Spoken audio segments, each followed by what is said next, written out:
is to know, from masterpieces to deep fried tacos. And if the movie sucks, you might hear them say, there's no telling where the guys will take you. Get ready for a spoiler. Won't say it twice, cause we already warned you. Better watch out, it's gonna ruin the plot. Real spoilers. Real spoilers.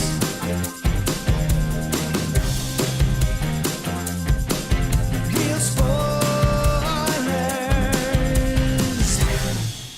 Broadcasting from the lush but not lavish studios located in the basement of the O'Keefe Institute for Advanced Film Snarkitude, this is Real Spoilers, episode 732, Threed.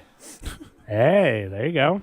Come on, that's what they should have called it. I like it. Yeah, no. They should have went all Fast and Furious on right. Threed. They had an opportunity. Bad Boys. Wasted. Bad Boys for Life. It's like, but this is the third one, right? Oh, yeah. They're Like, so wasted. Yeah. So I guess let's go around the virtual table and everyone can introduce themselves. This is Joe. This is Kevin. And this is Tom. And joining us today via the magic of ZoomTube, although everybody's via the magic of ZoomTube, it's Kolby Mac. Hey, Kolby, how's it going? Yo, what up? It's your boy, Kolby Mac, and I'm finally back after a way too long hiatus on Real Spoilers. It's been a while. Man, that energy, though, is just electric. Good to see you. It is. I don't believe that we can ring in spring without Kolby being on the mic with y'all. Think about it. I like it. well, That's a good, yeah. right? This is typically around, even if it's a year or two apart, but like Yeah. this is what we feel like. I'm coming in to help you guys clean up the pod. All right? He's like the groundhog if he sees his shadow, but if Kolby Mac comes in the pod, the good weather's coming our way. Good weather. so- It's 6 coming more our way. weeks of podcasting. That's right. Oh, at There you least. go. 6 more decades of podcasting. All right. Well, that's, Well, I we're mean, still Tom doing this won't in be si- around, but Yeah, right. Yeah, we might still be here. Yeah, you got an That's true. outside chance, but not When me. you get to show 1,000, you'll see what that's like. Yeah. It's gonna change the world. I gotta tell you, It's close. So before we dig in, shameless plugs, don't forget we're available on Apple Podcasts, Spotify, Google, iHeart, TuneIn, wherever you find a podcast, you can find us. While you're there, be sure and follow us so you never miss an episode. Maybe leave us a review. That's always helpful. You can also find us on Facebook, facebook.com/Real Spoilers. While you're there, like the page, join the group. The group we call the League of Show Sharers because we're hoping you will share an episode with your friends in your social media feed. It's the easiest, cheapest thing you can do to help the show. People who were kind enough to share an episode last week include Phil Timon, Chris Valls, Travis Tewitt, Tammy Lynn Powers Betts, Ralph Tribble. By the way, congratulations. He got engaged. I hey, saw. congratulations. Congratulations. Gabriel Lugo, Julianne Jordan, Chris Magic Man, Josh Rosen, Christopher Rex, Heather Sachs, Edit Photo Gamer, Spoiler Piece Theater, Matt Naglia, Invasion of the Remake, James Install, Ronnie Castle, David Rojas, In Session Film, Feelin' Film, Dissect That Film, Nostalgia Cast, Kolby Mac, Skirting the Hey, Brad Hyan the Brad Hyan rule has been Yeah. averted. Yeah. Well, at least Yeah. until next week. Yeah. Binge Movies, Mike, and Oscar, Ryan Terry from the Forza Crowd podcast, and Geek to Me Radio. So thank you very much. We greatly appreciate it. Finally, don't forget, we have a Patreon, patreon.com/Real Spoilers, where for $5 a month you get all sorts of bonus content, and we like you extra. And we can say that yesterday, Kevin was kind enough to join us as a special guest on his own show's Patreon. We have finished the Christmas horror Nice. movies have been done. It was nice of Matt Basler to allow him to do that. It was a I difficult did. conversation I had to have with Matt, but we got him. We got him there. It was fine. I did ask. I said now, I mean, I know it's up to Matt, but But we recorded Black Christmas. We touched on pretty much all three of them. The less said about the 2019 version, the better. We did touch on the 2006 and the 1974, one of the main focus. But Christmas horror is over in March, just in time for well, there's still St. 2 more Patrick's Day. episodes. They're done I guess that's recording, true. But Yeah, join right, the right. Patreon, and the last 2 episodes will drop, and then we'll move to apparently non-holiday horror movies next. Maybe we'll see. they Yeah, have we'll figure it those? out. Yeah, they have a couple. Okay. Feels like they don't. Also, real quick, don't forget we have a YouTube channel, so you can find these episodes on YouTube as well, so you can stare into our deep blue eyes. Hey, Do we're any at- of us have blue eyes? No, I don't. I do. I don't. Oh, okay. 100 I definitely don't. 195 subscribers. We're so close to They're 200. right there. If you guys can bump us over the line, that'd be Chipping great. away. Chipping Then away. we can get a vanity URL, right? Isn't that how Well, that works? apparently we're youtube.com/ with the new system. They made us type @real spoilers. That's What a annoying. stupid vanity URL. Yeah, that's dumb. I'm gonna we check got it the real clip. quick. We'll do I'm it glad we got live. the clip out in under Yeah. the wire. You cannot go to youtube.com/real spoilers. It has to be @real spoilers. So That's I mean lame. that makes it so hard to people to like. That just makes me feel like I'm generating an email. I don't like that. Yeah. but And do seriously, you spell at or do you use the symbol? the ampersand. @ sign, the @ sign. But I mean, That's if people are dumb. thinking, let's go to youtube.com/, no, it's literally you have to do @real spoilers. You'd think that they'd be like, okay, we get it. If you don't put the @ symbol, it's Right. a username. But nope. That's Lame. remarkably stupid. Yeah. Yeah. So, That must be reserved for the other real spoilers. That's why. The real, yeah, the right. real right. spoilers. yes. Yeah. the real spoilers. And all I can think is like, it's YouTube. These are the same people that thought that they could come up with YouTube Red and it would not be at all confused with RedTube, right? like no. Here's how I envision that meeting going. Hey guys, thanks for coming today. We're gonna unveil the new name of our YouTube paid platform. It's called YouTube Red, and then immediately, like all the men in the room are like, "But get I don't." You know Yeah, what? I say everyone. I Never don't want to mind. say that Just- out yeah, loud. I'm just gonna hold my tongue. Good job. There's a here's your wrestling corner for Oh, today. boy. There was a tag. ding. Thank you. Just recently, there were two wrestlers that formed a tag team, and Oh boy, Are we Is that still on talking about RedTube? porn? Yeah. nope. Well, we're gonna get there. They it's unbelievable. Nobody saw the name when they said it on TV. They were called the Banger Bros, and it got on TV, and everybody watching it are just like, that's a joke, right? Like they're not actually going to be called that. Their name was on the graphic. They had a logo. It was They just- everything. They just really With- like club music. That's exactly it. And then within a week, maybe 2 weeks, that name was gone. Immediately, that was no longer the name of the tag team. Well, hopefully, you guys Probably at least because there's a keep- porn site that was like, "Hey, that's our name." Also, probably true. It's kind of the way that I think PBR sued John Cena over a logo. They're like, wow. that's our logo. What are you doing? He's like, well, okay, you can have it back, I guess. PBR. So How this kind movie. of them. Yeah. So anyway, yeah, we always love to take a little detour for porn. So You're saying wrestling corner, but we both know nobody likes that. there's always time for porn. That's right. So Creed Threed. Man, okay. Is Rocky 3 where they go full superhero, or is that 4?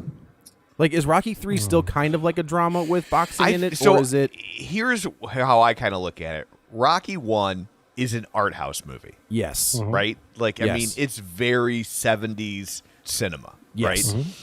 Rocky 2 is basically a remake of Rocky 1, but more is like a mainstream film. And they it's let got a 'em Hollywood win. sheen to it. Yeah, and they let them win, right? Yeah. Like the first one, because like that's what made the first one an art house movie. I think is that they don't. It's a moral victory, right? Sure. And then 3 is like full Hollywood sheen, borderline Saturday morning cartoon. Okay. And Okay. then Yeah, because you've got 4 Mr. T doing the whole thing. Yeah, and then 4 is superhero, Yes. and then 5 is dog. Except for the end. Except for that last fight. That's right. I've always last- said That's right. Rocky 5 is the Godfather 3 pre-coda cut. Yeah. Right. Yeah. Right. Yeah, and like that last fight is great, but Yes. to get to that last fight is a slog. It's a and slog. Then, Yeah. and then 6, they kind of go back to their art house roots, And then we go. And, we then cut you to move Creed. into Creed, And- which Creed 1 is definitely art house. I was just gonna Yeah. say. So I just rewatched all of them, and Creed 1 feels a lot like Rocky 1. It does. Is he coming absolutely. off? So is he coming off Fruitvale Station, or is he coming off Black Panther? The director and the actor. Yeah. Yeah, I it's mean- Fruitvale Station is Yeah. he's coming off of. But they haven't Right? gone to Black Panther yet, right? Black Well, Panther's Fruitvale 2018. Station is pretty early too, though. Yeah. Yes. 2015. So you're 3 years before Black Panther. Yeah. Okay. I just think there is something about those two dudes. We're talking about Ryan Coogler and Michael B. Jordan, that they've got that synergy Like they are in sync with each other, and I think that when they are working together, because those first two Creed movies, the second one does kind of start to veer into later Rocky territory. He didn't direct the second one either, though. But he wrote it, right? Story by. The screenplay apparently okay. was still by Rock. Yeah, Oh, was well, that he has right? a co-writing credit. Yeah, but yeah, I mean, he got the story for Creed, but yeah, he's just a producer because I guess he made the first one, but no, Okay. he was, I think, working on Black Panther. And Oh, that makes sense. Had to hand it off. I think this movie's fantastic. I had a great time with this loved movie. this movie, But it does have a completely different feel. I liked this movie. I did not love it as much as the first two.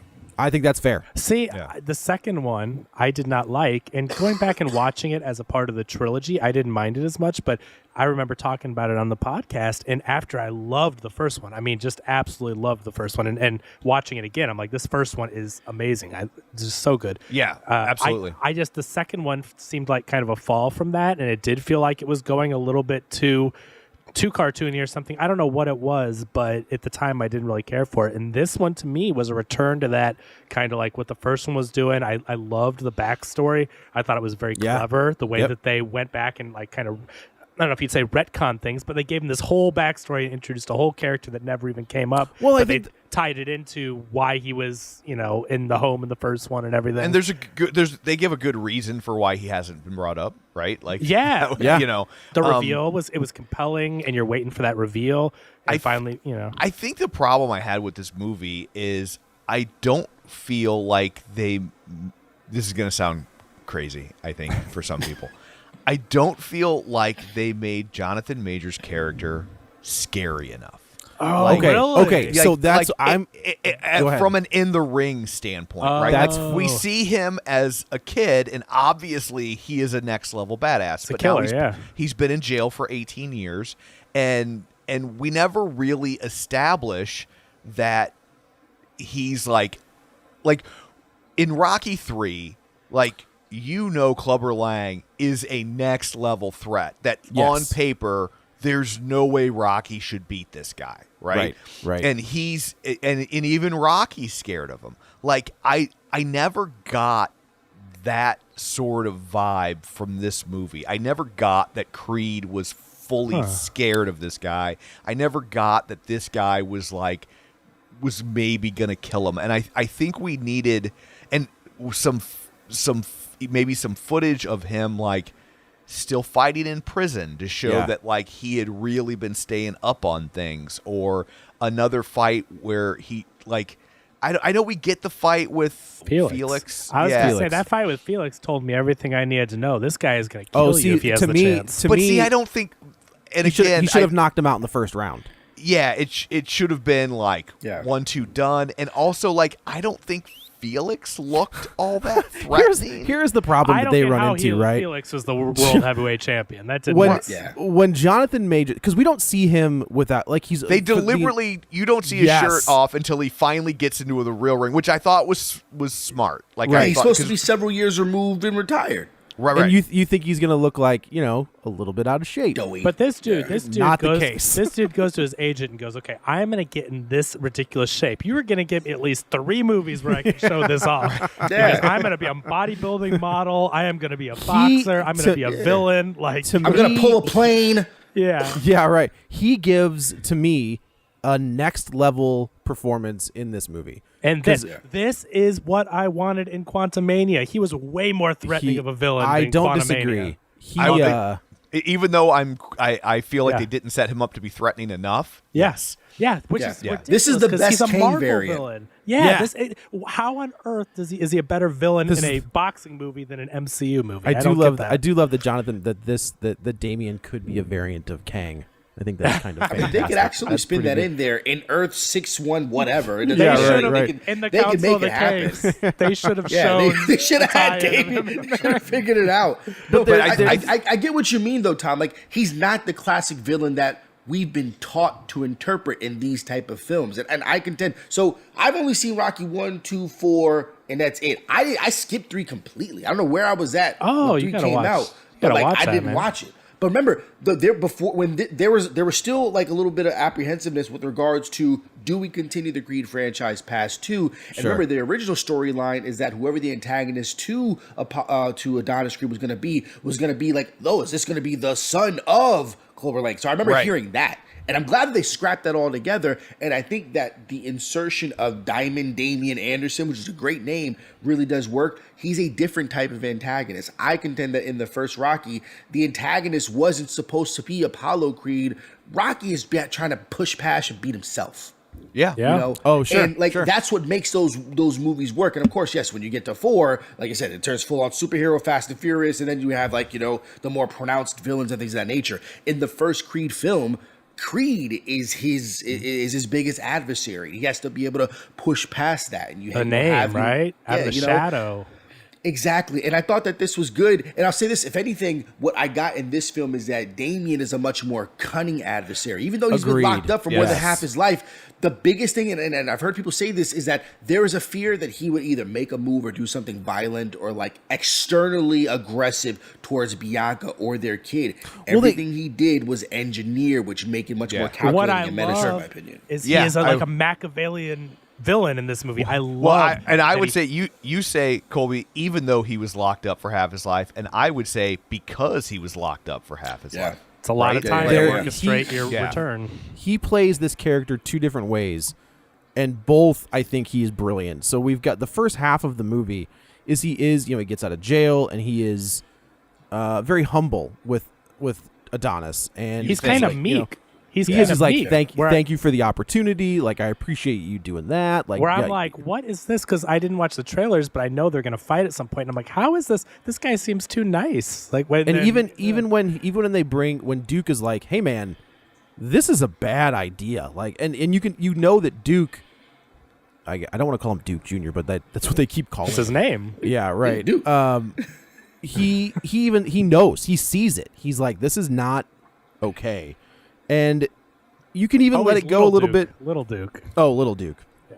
When that feels worse than Duke Jr. I thought so too. That's what they call him. I'm just gonna call him Duke. When we see Damian in the ring with Felix for the first time, there are moments where he's throwing punches that are vicious punches, and he's doing them on purpose. And you can think, okay, he's angry. Right? He's been locked up for 18 years. He's angry, so this is an outlet for that anger, and you can excuse that. But then we get the reveal of that this has been a plan and a plot the entire time. You're like, well, I didn't even look at it as anger as much as it was like he was like, this is my chance to prove how tough I am. Like, I have to make or to put on a show in front of Adonis to be like, when the plan comes to fruition, he's like, hey man, this guy can. Yeah, but if he wants a shot, he's got to prove he's ready. He doesn't and he says it point blank. He doesn't have time, right? He's early to mid 30s. I guess he's got some time. Yeah, so that's the part not in the professional boxing. Right. Yeah, so the flashback took place in 2002, and I can't necessarily say that, hey, are we matched up after that flashback? Are we now in 2023 when this film is being released? And we're just assuming that it's been 20-something years, because that would put Creed at like closer to 40. I mean, he's 36 in real life. But he has, right? So he's been fighting. Yeah. He has like a 15-1 record or something. I mean, he's been fighting. He's been the champ for a long time. So, there is a big time jump that takes place. These guys are older now, and Creed isn't going to retire in his prime. I mean, he's retired. He's done with boxing. And it makes sense as to why, because he saw his dad die in the ring, Right. Or at least boxers don't have an old timers day. Yeah. No, they don't. But I also think except for George Foreman. Yeah, that's fair. Sugar Ray Leonard, he's still bopping around out there. Mike Tyson fighting. Mike Tyson, days, which is crazy. That's one guy. Even when they're just like, this is just a sparring match. No, it's not. Not for him. Thank you. No, I'm not getting that rid of Mike Tyson. You're out your damn mind. But think about it. Like Mike Tyson lost so many years in and out of jail. Sure. In and out of like drug abuse. So like, I mean, think about it. If he really took care of his body, took care of his mind, how many more fights and opportunities to be able to really legitimize this? I mean, I still think that he's a top 10 boxer of all time. Sure. But it's just like, he probably thinks about like, man, what I've missed. So having that be the catalyst for what propels Damian and like really seeing it. I mean, like I said, Kevin, you didn't get a chance to see the trailer. The trailer was painting something very different. It was setting us up that something happened in a sparring match against Chavez, and that was like, yo, Yeah, so like that's what it was really selling to Okay. us. So it is interesting how trailers try to manipulate the expectations of an audience, and I thought it worked really, really well that we got something different. Because if you think about it, even though this is the third film, it plays a lot like the first film in that, all right, why did Rocky get a shot? And then that's exactly what Damian says, like this kind of happened like what your dad is. He was so calculated. He said, yo, I know the soft spot that you have for me. Obviously, he knows that you have the guilt. That's why you pretended all this stuff didn't happen. And I think it made sense. This is the shortest film out of all the Creed films. And I think there was a little bit of an opportunity to be able to sell that more in the second act. It's like, I want to see more of the promoter Donnie, not Don King, pretty much sell the fact that, hey, listen, I've lost my my prize fighter's, best chance with Drago in this super big match. I really need to figure out a way to not just say out loud, I'm going to go ahead and get this guy. Like, no, let me really sell it. Let me work it. Give me another little montage where I can sit here and say, Damian's a guy that had it all and lost it. I think that they did as best of a job as they could coming up with a reason. That being said, I have a very hard time believing he would ever have a title shot. But so here's the thing though, But you're forgetting the fact of how crooked boxing is. Thank you. Also true. There's no rules and system to build up. There's but they even say, I mean, I think when Donnie's talking to Felix and his mom, he's like, look, we've got the next guy in line is still recovering from his last fight. We've got this guy here who's not ready to go. I've got a guy. We've got this date. We've got all this money on the line. We've got a no-name guy. And I think even Donnie thinks this is going to be a cakewalk for you. Like, this guy is an unproven boxer. You're going to put on a show, do your job, which is what Donnie says, and we're going to walk away with this money. It doesn't make me hate it, but they will do this in boxing. They will take fighters who tuners.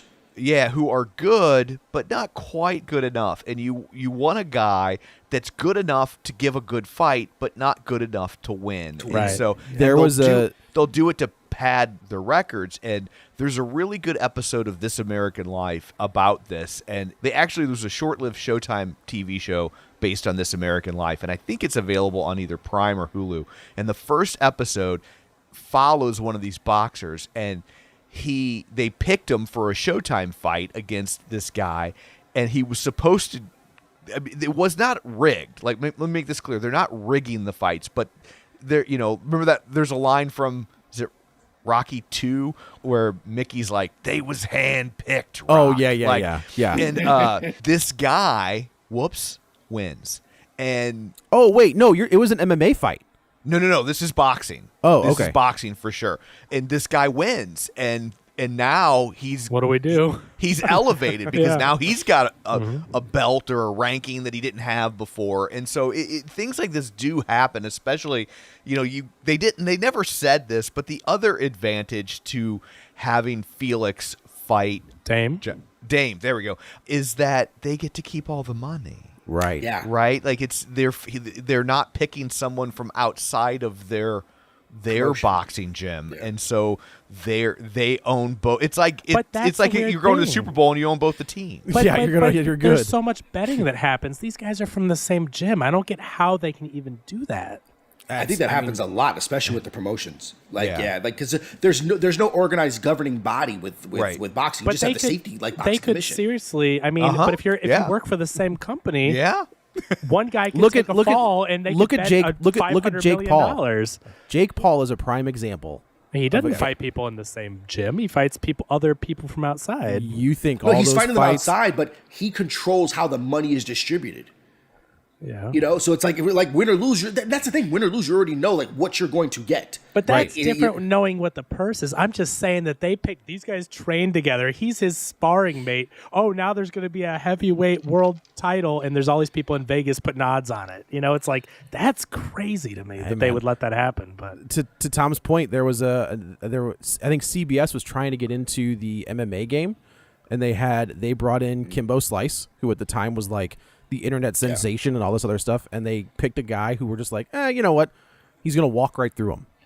And then this guy, Seth, I should remember this guy's name. Myers. Came out, not Seth Myers. This guy came out and knocked out Kimbo Slice. All it takes is one hit, right? In the first round. And you could tell the guys at CBS were like, That was okay. Well, we're just gonna go with this. This is on live TV. We're just gonna run with it.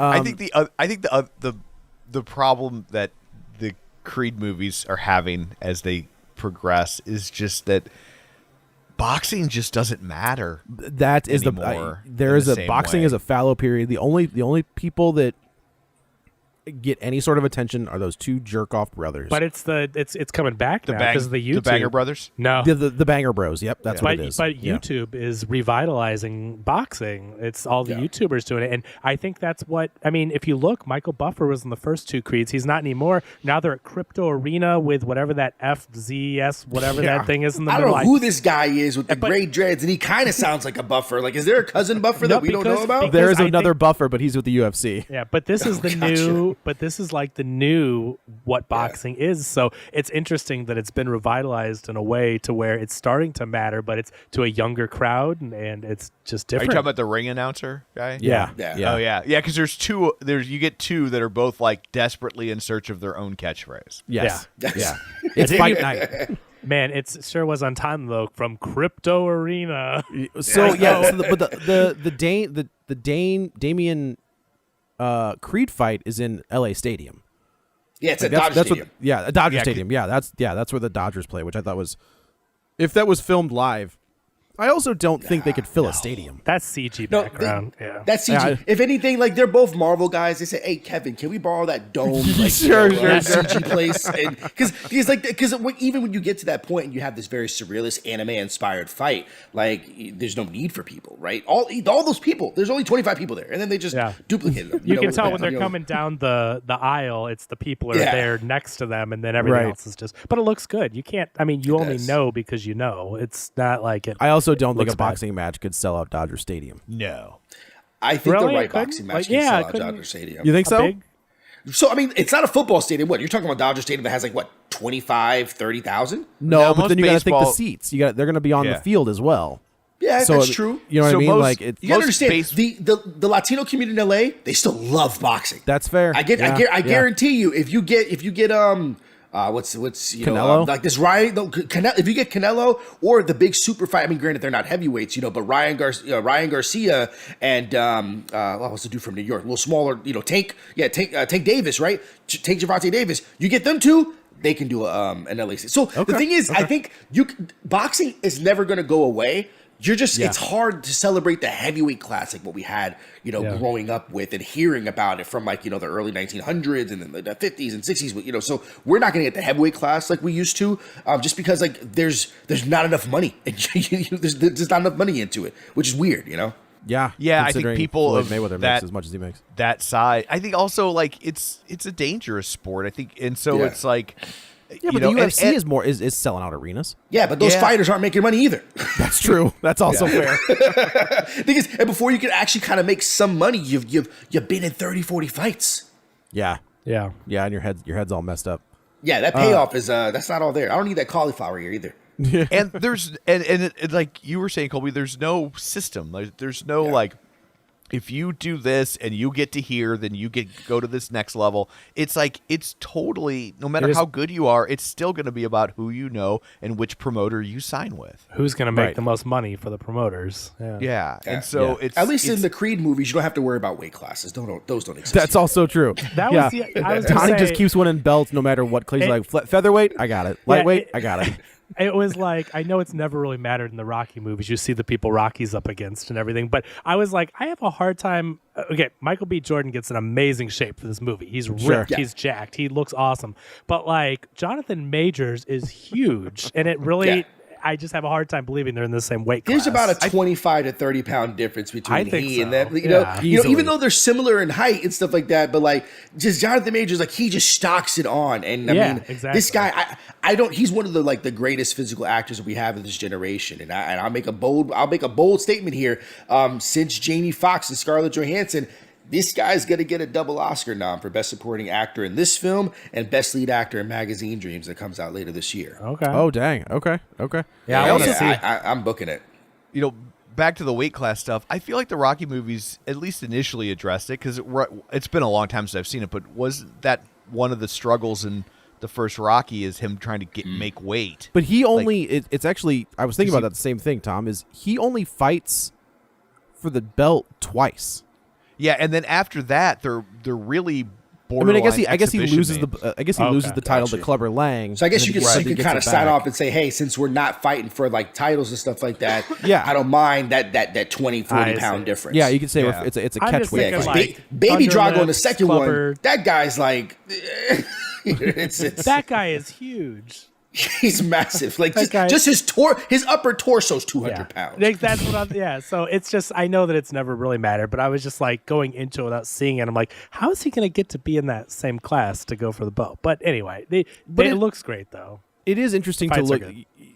We look at you could actually look at the parallels of Rocky 3 and Creed 3, and they do run together, right? In Rocky 3, Rocky's the champ, and he's doing the kissing babies and shaking hands and doing the exhibition match with Thunderlips, who surprisingly is Hulk Hogan, but wasn't Hulk Hogan yet. Like, he had not broken out as Hulk Hogan in that. What? No, Yeah, I don't know about that. I didn't 'cause realize he wasn't. that. I'm telling Hold you on, right wait, now. wait. When did so? I think this is Joe, why I I know didn't watch nothing- the like, third one. I I'm watched the No ol- Holds Barred. I'm the only person here who saw Rocky 3 in the theater. Right. Yes, And right. And I think we can safely say I don't give two f***s about wrestling. It's fair to say. And, Yes. and when Thunderlips came out, I was instantly like, "Oh, Hulk Hogan's in this movie." He was Yeah. Hulk. Okay, so when he filmed Why? the movie, He just set you up for this more than Vince McMahon sets up a feud in the WWF. I gotta tell you, Do Vince realize what he just did? McMahon ain't setting up nothing right now. I know, but you setting just up trying you not to get sued. This is like Joe off the top rope, Tom. So when they film Rocky 3, he's Hulk Hogan in name. When he's filming Rocky 3, he is Hulk Hogan in name only. He is wrestling for Vern Gagne in the AWA. He has not become the Hulkamania Hulk Hogan yet. I don't know why I would have known who he was. But, okay, you know who he was because in the time that he filmed that role and then the movie came out, Vince McMahon saw him in that movie in like a clip or something and What? said, Vince McMahon Jr. said, "Get me him." Brought him into the company, turned him into Hulk Hogan, and then the movie came out. Hold on. That's crazy. So yeah, Rocky 3 Hold on. was in 82. WrestleMania He was was- 85. He That was is not Hulk surprising. Hogan yet. Wow. When he filmed that role, because even if you look at him, right, Hulk Hogan that we know doesn't have chest hair. He has well, chest. I never like, looked that close. but I'm saying Yeah, like that's, he take your word on that one. he but, he films the Wow, role No when Holds he's Barred working. wasn't until 89. Correct, and 89 is Hulkamania at its peak. Jeez. But yes, he is wrestling for. So Vern Gagne, who owned the AWA, had him on his payroll, and they knew this movie was coming out. And Vern Gagne was like, "I want cuts from the movie. I want cuts from your merchandise. I want cuts from your Japan tour." And Hogan was like, "No." And then Vince McMahon saw him in that clip, Vince McMahon Jr., and picked him up, brought him in, and then had him beat the Iron Sheik. And then Hulkamania was off and running after the movie came out, right before the right before the I movie guess came another parallel. Creed 3 would not have. So right now it's the #1 movie in America. It's actually over. It overshot its estimate with regards to its box office. It made over Right $50 now- million. Yeah, it's at 56 million. It's the highest opening weekend for any Creed film and any Rocky film, which I guess that kind of makes sense and stuff like that. But Jonathan Major's star, when the last Creed came out, wasn't what it is now.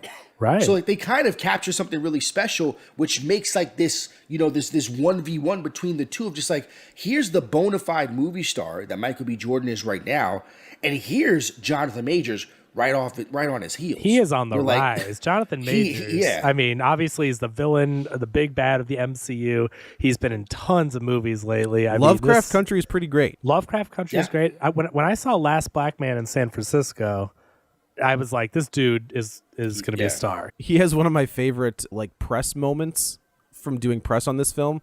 Is there's a guy talking to him and he's like, "Hey, I know that you're a big fan of Homeward Bound," and Jonathan Majors is like, "Yeah."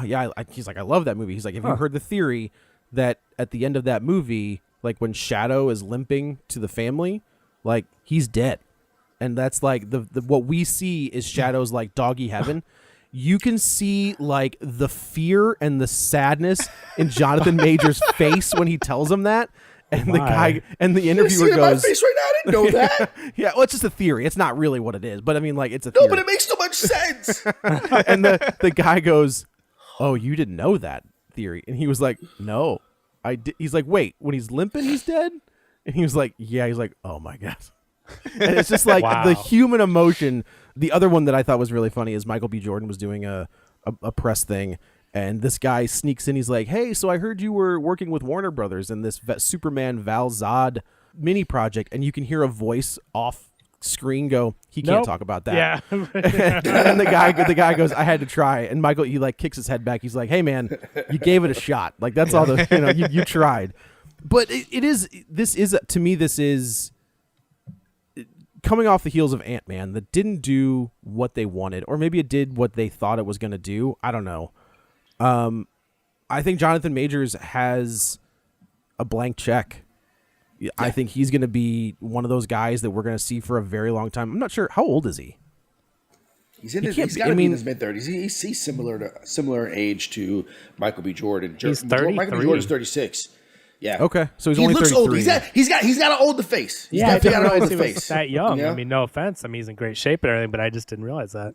Yeah, so I think this is, we talked about, Will Smith in Independence Day or Chris Pratt in Guardians of the Galaxy. I think this to me is the star making because he plays two characters. He plays this very like meek and thankful and timid Damian about halfway through the movie, and then as soon as the reveal happens, he's a completely different character. I loved it. I wasn't sure what exactly was going on, but man, when that reveal comes, and we also should just say it is Creed has set up a fight between Ivan Drago Jr. and Felix. Drago. And also I was like, why would you put Drago against your guy? Drago's going to eat that guy alive. Well, because in this movie fantasy world, that Felix guy is intimidating. I don't know. I guess. I'm sure. That's We saw what He's a Drago beast, could do in the remember? first Like, movie. yeah. Yeah. His I know, but eyebrow that's- bridge is intimidating. I'll give I you know. that. I mean, I don't get why they chose that guy. Maybe he's a real fighter. I don't know. Drago's a real fighter. Whoever plays that guy, they were looking for the Drago, and they ended up finding a real They boxer. got one. They got one. That guy is, Who looks like he's not wearing boxing gloves. Like the gloves just look too small for his massive hands. So they're at this party because Bianca has kind of moved away from the Tessa Thompson character, has moved away from performing, and she's producing, and she has this artist who is performing her songs, and they have this party, and there's a fight that breaks out. She can't perform anymore because she's losing her hearing, so instead she can only attend the concerts. Correct, because that makes sense. Can't perform them, just stand in a loud ass room. It's actually probably quieter on stage. That's true. Yeah, you can tune everything out. And I'm like, you're not in Pantera. Like, what? Yeah, you're not in a death metal band. I think you might be like, okay. It's just like R&B. It's like I don't know. I'm not an audiologist, but it seems like you could figure out a way to make that work. Maybe. And I guess to set up, before they get to this party, as Damian returns from prison, essentially, he did time for 16 years, got a couple of years added on just with like other stuff, and he comes back to what he knows and seeks out Adonis. And Adonis, it's like he sees a ghost. Like he worked and suppressed this childhood trauma deep down, and which is, that thing is very believable. There's trauma that I've experienced that until it's unearthed, it's as if it never happened. And for folks in my community, like, especially for like black men, we suffer in silence. And that's the one thing that he just like has to really contend with. And it's just something that he did not think would be a reality, because it completely reduces him back to that kid that he was, this angry runner, this guy that didn't know what he was doing. And I think what informs how we perceive Damian is that he's a little underhanded with all of his tactics outside the ring, and particularly inside the ring. The fight that we see when he's a kid and he's a Golden Gloves champion, like, it doesn't look too devious in the ring. Even when you see like, Lil Duke across the ring, he's like, what is this guy doing? But it always makes it seem like that he will kind of straddle the line between fair and cheap with regards to his fighting style. And that's just what he was. He really is. Yeah. Like in that Chavez fight, he works an arm. I'm like, oh, why is that against the rules? Like, I gotta hit him. Like he's picking these places to hit, but I guess not so much to do damage with finesse boxing technique, but it could end somebody's career because he's trying to like literally disable an arm, right? So by the time that you get to this party, and he's already ingratiated himself, he's been to their house before, he's met Bianca, he's very sincere and sweet, like he's just this unassuming man who just happens to be this massive chiseled boulder, but right? He's really conniving in the way he's ingratiated himself into Adonis's life, his current life. Yeah, he's met the family, met the kid, met the wife, and he's not pushing for it. No. He's letting it come to him. Well, right. I think that's the scary part to me. He lets correct. He does engineer think, it. Yes. He lets them think that it's their idea. When he's on the car, all right, man. Well, I'm gonna go just if you ever want to talk or whatever. And then Adonis goes, he's gaslighting them. Well, wait. He is gaslighting them. What are you doing now? Like he acts like he's gonna walk away. He wanted him to invite him in. He wants him, so he keeps inviting himself and making them think it's their idea. And he's gotten so close. And then you get to this party, and as soon as the guy gets Nancy Kerrigan, I'm like, there's got to be something more to this. I feel like it went from 0 to 60 real quick. But I do think I think that's a kind of a brilliant setup because I think there is like some sort of little confrontation earlier between maybe Drago and Felix have a little bit of a confrontation earlier, and then you get some booze in you and you get a little you got to get an instigator in there. Hit him!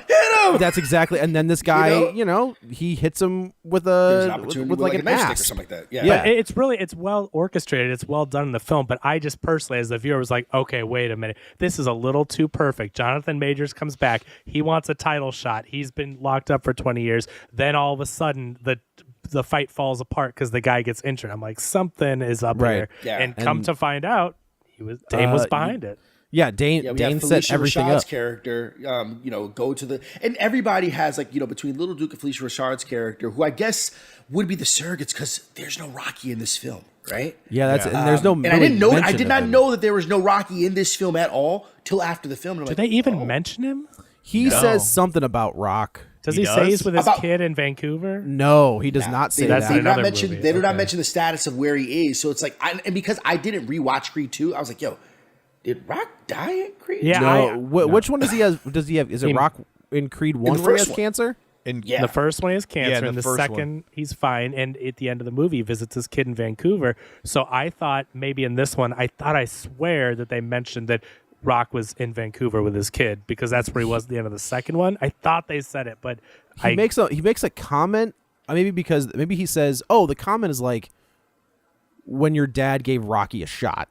Correct. But there is no mention of like where he is currently. Okay. Which I do. I mean, it's very weird. It's weird. Well, there's a lot of like rights and litigation that's going on with Sylvester Stallone and the producers from not even just the Creed franchise, but like I guess going way back because he wants the rights fully for himself and he doesn't got them. Right. Hey man. But he still was in the first two Creed movies, and I think he's a producer on this one. It was a screenplay on the first one. He wrote the screenplay for the first one. So it's weird for them to completely eliminate him when it's been his franchise. Really, I don't know. It's strange. Yeah. I miss not having more connective tissue to the Rocky franchise. I think these Creed movies are really strong, and so it's like I think there's a version of events where these Creed movies can live without Rocky, to be clear. But I think for him to go away without addressing it feels hollow. It needs to be addressed. I will say that I think these films, after rewatching them all, within the same day, they all are good enough to stand on their own. I feel like all three of the Creed films are solid. Oh man, I thought you meant nostalgia and fan service for sure. I thought you meant that you watched all of the Rocky movies and the Creed movies in one day. I was like, how did you do that? No, watching all the Creed movies, I'm like, these movies are good enough to stand on their own without Rocky. But it's just weird to not have that mention. I feel like by the time Creed 3 hits, they have earned it with these first two movies that we don't need to follow Rocky, but to eliminate Rocky completely. Yeah. I just think there think maybe could have been a call or something. They like, I think it's time like to kill Rocky, right? Like I mean, if they can kill James Bond, but it needs to be on screen and it needs to drive the not action. The Adrian death, not the Adrian. Right. The next movie, he's at her right. grave. No, not that. Like it needs to. He needs to be a character in the film, and something happens, and it drives the action, and inspires him to win his best fight ever. Blah blah blah. Isn't that why he fights Clubber the second time? Doesn't Mickey die? So Mickey dies in 3, right?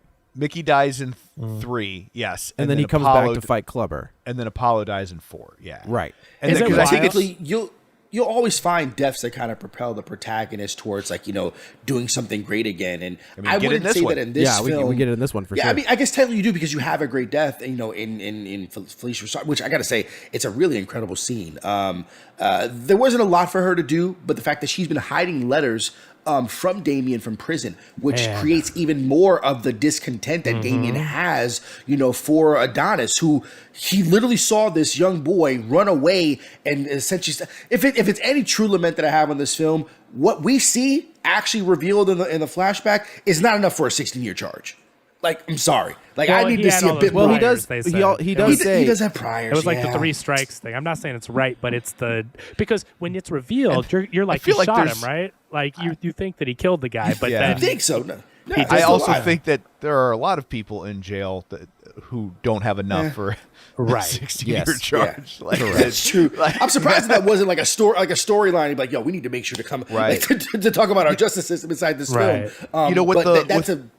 With the letter situation, I liked how that was handled because the movie kind of sets it up as like, she'd been hiding the letters from him, and so that kind of absolves him. And then Damian takes that away and is like, I don't care that she was hiding the letters. Like we were friends. You could write a letter. I was at. Yeah. How about being proactive, bitch? Like, it's true. Adonis he forgets him. He lets him rot in jail when really he was protecting him. Not saying it was the right way, but like he was defending Donnie, and then Donnie wanted to forget it that it ever happened, and he existed. So I feel like the villain's backstory, the reason for him to want to come and fight and do all this Machiavellian plot is grounded in a believable story. I thought it was a great backstory. I thought it was very compelling. I thought that the stuff that Donnie had to struggle with again about his past and his decisions and the switch, when the reveal with Jonathan Majors being the villain. And Creed has like 2 levels of guilt around this, right? He's got the guilt from not having reached out and maintained some form of a relationship with this guy, but he also has the guilt of like there but for the grace of God, right? Like that could very easily be him, or even even 3 times, right? Because he put Damian in that position. He did, and then he put Felix in a position. This guy's the world champ, and he's fighting out of Donnie's gym, and I thought initially that Damian killed him. The way everybody reacted, he doesn't, obviously, because we see Felix at the end. Which would have been the thing to kind of like really amp it up, okay, we're gonna have to take some time because he needs to like serve a suspension or something like that, because he was definitely doing some underhanded things like inside the ring, and it would kind of like add some pathos as why Adonis would feel like he needs to come back, but having that public.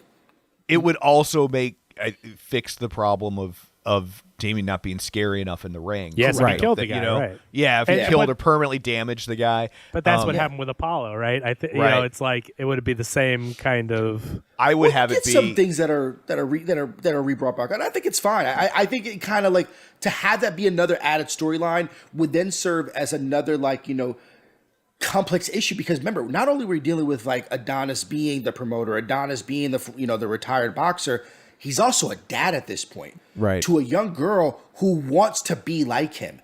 And like the risk of knowing that he saw his own father die in the ring, he's now put up against a man who has nothing to lose, and all he wants to do is take everything that he feel was robbed from him at your cost. And he was inside your house, he was like, he's weaseling himself, like, especially when that all comes together, like, oh my God, like you sat there and set me up. Like, I want to do this, but like, what happens if you kill Chavez? What if you kill me and then I'm leaving my wife and my daughter alone? That's the scary part. That is the part where I think the villain really shines. Is now Jonathan Majors done all this stuff and he knows the daughter, he knows the wife. It's scary because you don't know what he's capable of, or rather, maybe you do know what he's capable of, and he is. You think maybe he's willing to do anything to get back at Donnie, and so that's why I thought the villain character was really scary in that way. I just never felt like Creed was all that scared of him. Like, yeah, it definitely doesn't look like fear.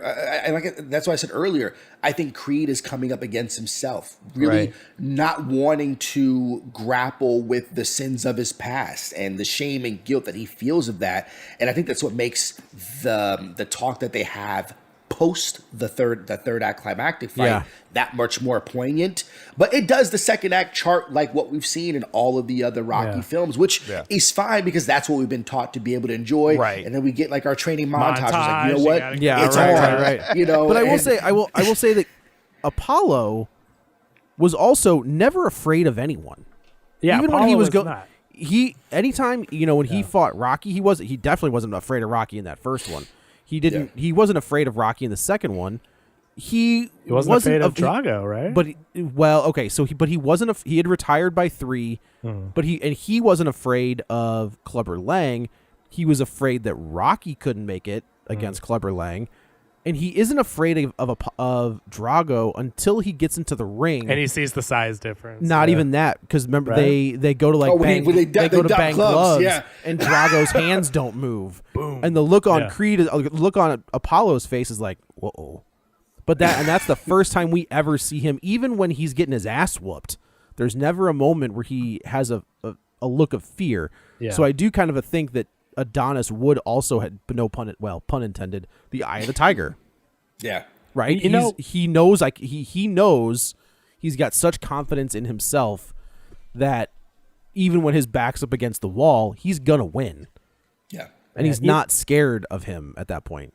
This film is co-written by Keenan Coogler, who is Ryan Coogler's brother. Sure. Yep. And these guys, I mean, I think the writing is so good in this movie with that whole story we talked about and everything, because there's also so much stuff with Adonis, like Joe is saying, and Kolby about looking inward. So not only do you have all this stuff about his past, but now look to the future. He has a daughter that he has to raise, and he's raising her to fight.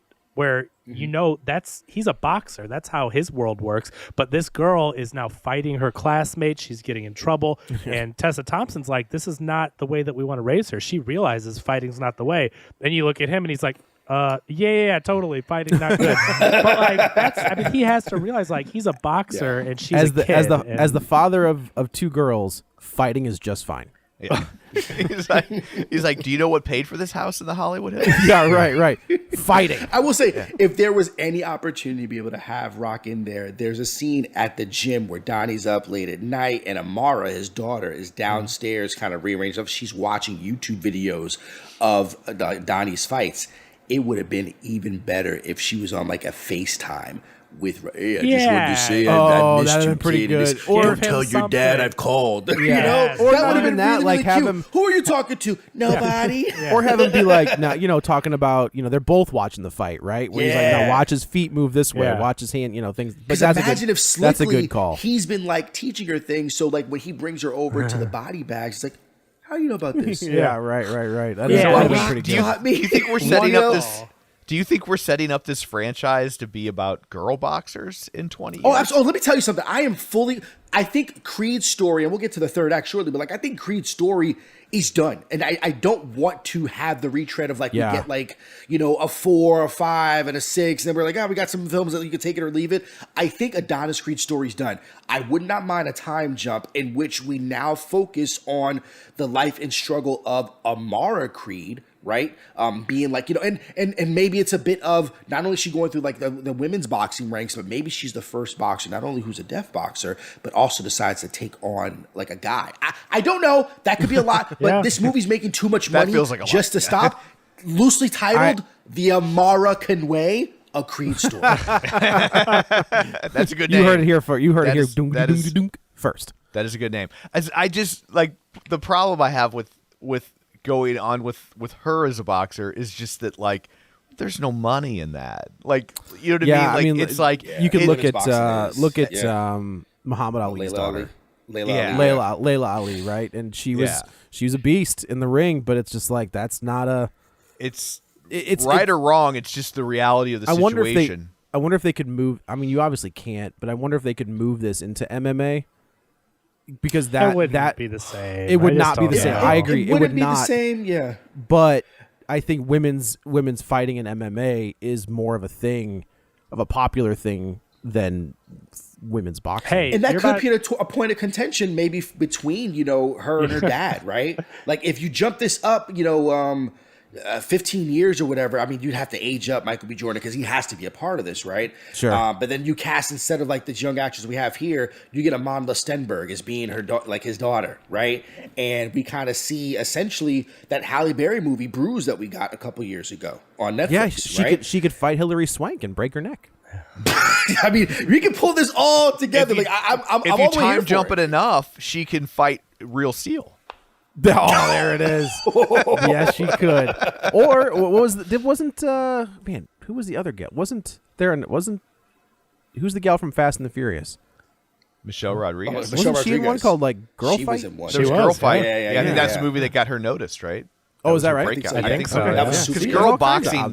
Girl Boxing had a moment there about 15 It did. years ago. Yeah, And, yeah. and Till Hillary Swank broke her neck, and that was it. Man, oh man. Game But I mean, over. but then it's good. Like, so now we're at a point where we get our classic montages, and I got. So I'm out in LA, right? And I'm like, damn, I want to get to that place where I can run up whatever mountain that is that the Hollywood sign is on, and just look over, feeling all sweat and chill. I will never do it. I also don't think you can do that.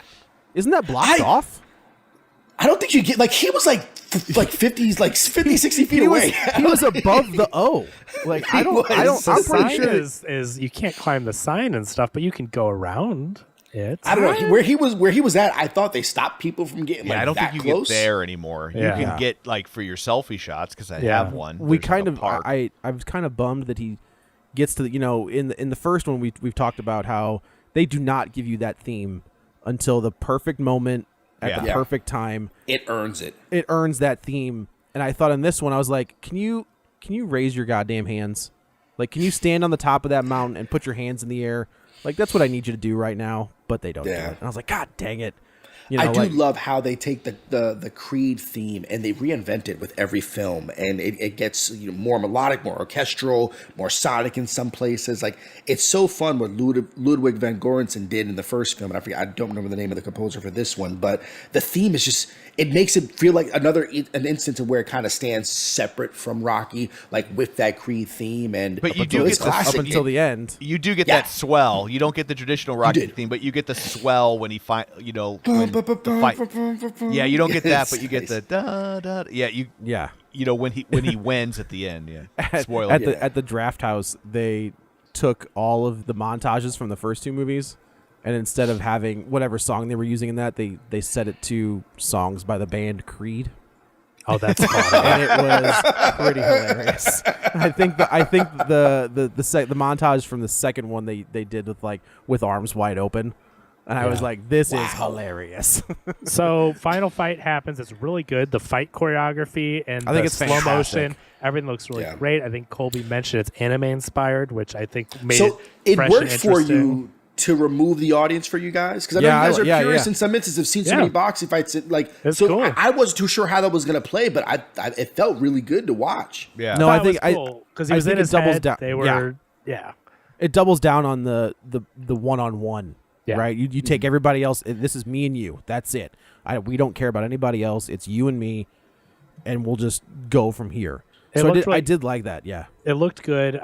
There's this thing in these boxing movies, and I think you just have to accept it because it happens in all the Rocky movies. It happens in all the Creed movies. Watching again, they're about to lose, and then they can just flip a switch and win. And it's very odd how they can be so beat up, and all they have to do is picture their family or something, and then they get this energy burst. Like it's this trope that never stops happening, and it's like It's great. how they When find is it the first one where he's at like a count of 9, and he like takes He's on the ground so long that the he ref would have been snaps. like, Yeah, right. Yeah, he would have been. Well, one, I love that shot before that 9 count because it's when Damian gives him a body shot. And this is shot on IMAX cameras. Yeah. And we zoom in as the bead sweat droplets on Michael B. Jordan's back pop off. And it's almost as if you can see Damian's glove protruding through his solar plexus. And it looks so good. I watched it. Did you guys watch in Dolby or IMAX? I didn't see it in in standard. Man. I saw it on the giant screen, whatever that is, in a B&B. The big show at the draft house. It looked really good though, but it's just it's one of those tropes that going back and watching, like this always happens. They always win when they're about to get beat, and they just have to look a picture of Mickey, a picture of Adrian, a picture of Apollo, the baby, of his family. your daughter being born. And that's I can win now. It's like, and that's where in sports films I like it more when it's like, okay, it's a tactical advantage that you gain based off how you studied him. So there was a scene at the beginning of this film in the flashback where like Damian's like, watch this, and you see him do like a Sherlock particular Holmes. kind of side move. He's Sherlock Holmes. Right? It. Yeah. Yeah, like and because we see that being done with Donnie's character against Conlon, the guy that he won the fight in the first Creed film, where he's like, all right, I'm gonna keep taking this hit. He Sherlock Holmes it and finds that opening. I thought we'd get that again in this one because honestly, he and Damian, they are matched. I feel like we do though, right? We do though because Damian does this weird block where he like puts his hands. So that's the George Foreman blocks like this. Okay. Oh. And then at the very end, he like breaks through that block. He sees the hole. Okay, gotcha. Yeah, and that's when he finally gains the advantage and wins. Yeah, he the sneaks. fight. Yeah, when Damian goes to like he blocks and then goes to move his hands to throw a punch, Creed sees the hole, and it's just enough where he gets a straight through the two hands, and then as he's disoriented, he comes with an uppercut and then puts him on the ground. Yeah, it's good. So Creed wins. He's the champ again, and then they have that really good locker room moment. That Best scene in Kolby the mentioned. movie. Yeah, Best scene in the movie. Best scene in the movie. I love that. Because Yeah. it's one of those things where it doesn't come off as melodrama, right? Yeah. They've not buried the hatchet. No. You know, because it still hurts on both sides. Like, even though what Damian did is very underhanded and Machiavellian and just engineered, he's justifiably angry because he lost so much of his life. You know? I agree. And he got his shot. And Creed is living his life, the And- life that he wanted. But like Colby said, he got his shot, and hey, he became the champ. So he did what he said he was going to do, and I think he knows that he doesn't really deserve a long career after all that. But you know what? He was the world heavyweight. He was the unified champ. Yeah. And that's I what almost he wanted. thought I don't know how it a was guy gonna that be size weak won the in- light heavyweight title. Oh, yeah, I don't know how. Yeah. Unified meaning the two weight classes are combined. Correct. Yeah. So like it was interesting. I almost thought for a second they were like, "Hey, why don't you come? You know, this is as much your celebration." I'm glad they didn't go that route where he's like, "Come to the locker room and like, you know." Yeah, you don't get to be you champagne don't get to get redeemed that fast. Yeah. But Michael B. Jordan understands too that he's like, I have a lot to answer for. He knows he didn't handle that right, and so they both kind of got their aggression out towards one another, and they both got what they wanted. He regained the title, and Dame got to be the champ. And like Now the theme of these movies is come Creed 4. Damian's going to be his training. Fast and Creed. Furious, that's what I said. When I saw this, I go, "Oh my God, he's a good guy now." When he and Drago embraced at that party, and I was like, all right, I'll allow it. They're all part of the family now. I guess Drago can be this Rocky 3, not Rocky 3's Apollo in this, right? But you see that all the time, I think, in the world of sports of like, when they're competing, they hate each other. But once everybody's retired, once we're off the field, and they look back on it, they don't have typically the same level of animosity. I'll give you one example. Unless you played for the Detroit Pistons in the 90s. And everybody hated you. I'll give you one example just because, my son watches the YouTubers and everything. That Logan Paul and KSI had this huge rivalry and YouTube fight or whatever. They're now in partnership with this multi-million-dollar drink company. Of course they are. They're in business together, but they had a feud and they made millions fighting. So I think money changes. Right. Yeah, money changes everything. Now that there's so much money to be made, it's like multi-millionaires. We have generational wealth. Yeah. What is there to sit here and have bad blood about? It's the same lament that people give like these NBA players. Oh, they're not as tough. Yeah, because they weren't fighting to pay off their mortgages back in the 80s and 90s. These kids, they don't have a lust for like a love of the game because they're making tens of millions of dollars in their first contract. Yeah. You know, the money changes when you're playing the in entire Major League, dynamic. when you're in Major League Baseball and you sign a Bobby Bonilla is the one that comes to mind, who's still to this day collecting money from the Mets for another till 2025, right? something like Yeah, I that. think he's got Yeah. another year or two. Yeah. Yeah, which is just like, and that dude retired 15, 20 years ago from the Cardinals, mind you. He played here for a cup of coffee. We didn't mention Michael B. Jordan directed this movie. It's his directorial debut.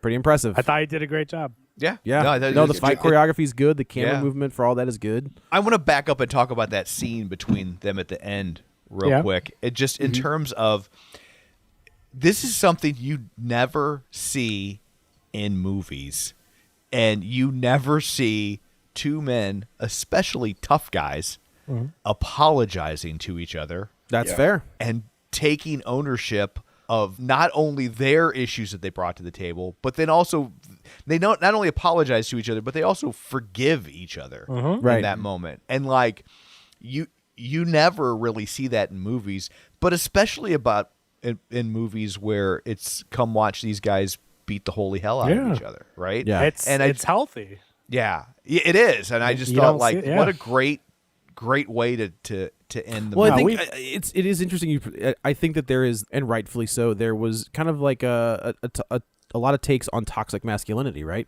Yeah. And men, where it's like, you can't be a tough guy. You can't be this because it can be scary to people, and it can be scary to people. Yeah. So I do think that this is the next step in like, yeah, I can be a quote unquote, tough guy, but at the same time, I can be in touch enough to be like, I screwed that up.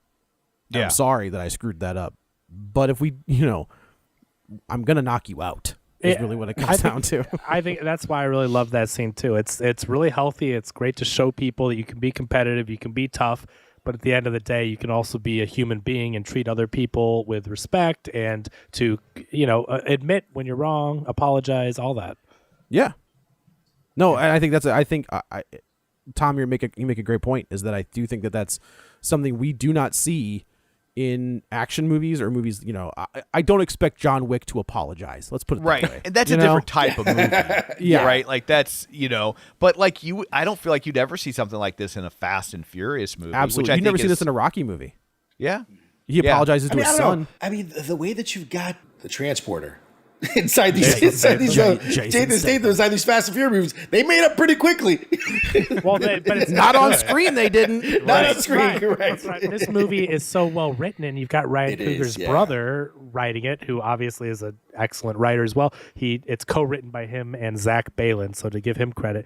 But yeah, you wouldn't see a scene like this in Fast and Furious. Okay. You would To see, that you point, would though, see no. a barbecue, and they'd be like, family. That's No, the writing. look at Hobbs and Shaw. Hobbs and Shaw is a Yeah. prime example of like, that's toxic masculinity. Right. The It's two of them opposite of what you trying Hobbs to one and up. Shaw is a romantic comedy. Yeah. Like those two totally want to each other. Like, But Just like, get it over with. Yeah, Right. come on. But I think that is one of those ones that is like, okay, like, yeah, I get it. You're a tough guy. You're a tough guy. We're both tough guys. yeah. You did murder Han.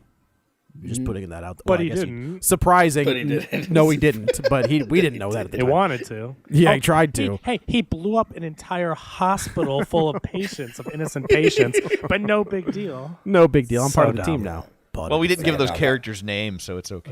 yeah, they don't count. Yeah. Yeah. But no, it was a great way to be able to, well, I guess secondarily end the movie, because in the last scene of the film is that we have he and his daughter in the ring. And if it doesn't, like, that's why I gotta figure there's something with Amara is gonna come next. It could. It I sure don't know seems what. like, It could take a especially breath. as long as that scene lingers. Yeah. And maybe it felt like it lingered because I really had to pee, but just full But disclosure. yeah, but no, I mean, as a girl dad, and my daughter is 10 going on 20, but she'll be 11 in the summer.